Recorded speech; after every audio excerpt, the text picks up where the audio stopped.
আসসালামু আলাইকুম। আশা করছি সবাই অনেক ভালো আছেন। আমরা সবাই জানি একজন অপরাধী অপরাধ করলে তার শাস্তি দিয়ে থাকে বিজ্ঞ আদালত। বিজ্ঞ আদালত একজন ব্যক্তিকে 5 ধরনের শাস্তি দিতে পারে। মূলত পেনাল কোড বা দণ্ডবিধি 1860 সালের 53 ধারা অনুযায়ী একজন ব্যক্তিকে 5 ধরনের শাস্তি দেওয়ার সুযোগ রয়েছে যিনি দোষী সাব্যস্ত।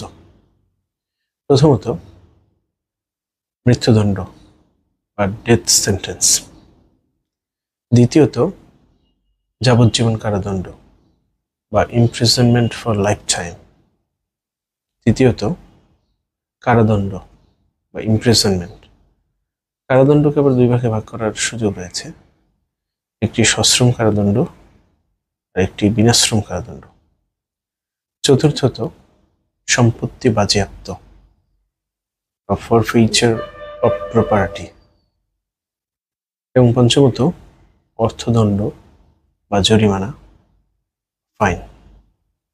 অর্থাৎ কেউ দোষ করলে, অপরাধ করলে এবং সেটি প্রমাণ হলে এই 5 ধরনের যে কোনো একটি শাস্তি বিজ্ঞ আদালত দিতে পারে। তাই আমাদের উচিত নিরাপদ জীবন গঠন করা, অপরাধমুক্ত একটি জীবন গঠন করা। সবাইকে অনেক ধন্যবাদ জানাচ্ছি। সবাই ভালো থাকবেন।